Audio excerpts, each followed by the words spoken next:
Et on a choisi ce matin de s'attarder sur cette épreuve pour les malades du Covid.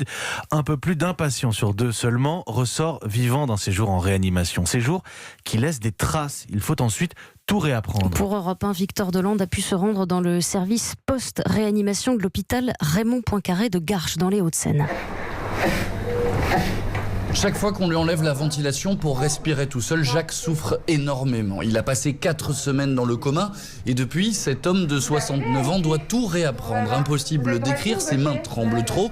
Il tente de parler, sa voix est à peine audible.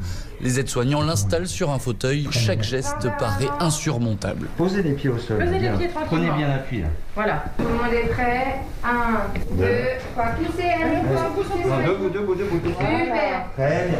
Après cet effort, Vincent Delors, infirmier spécialisé en ventilation, le peigne. Dans quelques heures, ce patient a rendez-vous avec sa famille pour un premier appel vidéo. C'est compliqué de voir un papa, un époux, une épouse, une maman qui a un trou dans la gorge et qui respire par un tuyau, quoi. Donc si vous avez quand même préparé un peu, il est coiffé, il n'est pas fatigué, c'est très rassurant. Ce service de sevrage ventilatoire, c'est Hélène Prigent, physiologiste respiratoire, qui l'a mis sur pied pendant la crise.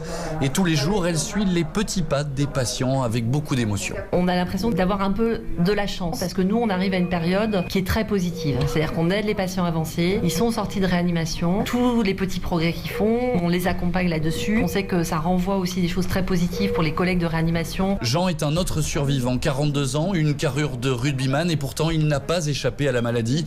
Après 40 jours dans le coma, il termine sa rééducation, très reconnaissant envers le personnel hospitalier. J'ai failli mourir, les jours étaient comptés et les médecins ont fait un travail formidable. Moi, ils m'ont sauvé la vie. Il doit sortir dans quelques jours et n'a qu'une seule crainte, que la population ne respecte pas suffisamment les mesures barrières et que les services de réanimation se remplissent à nouveau. Un reportage de Victor Delande à Garches pour Europe 1.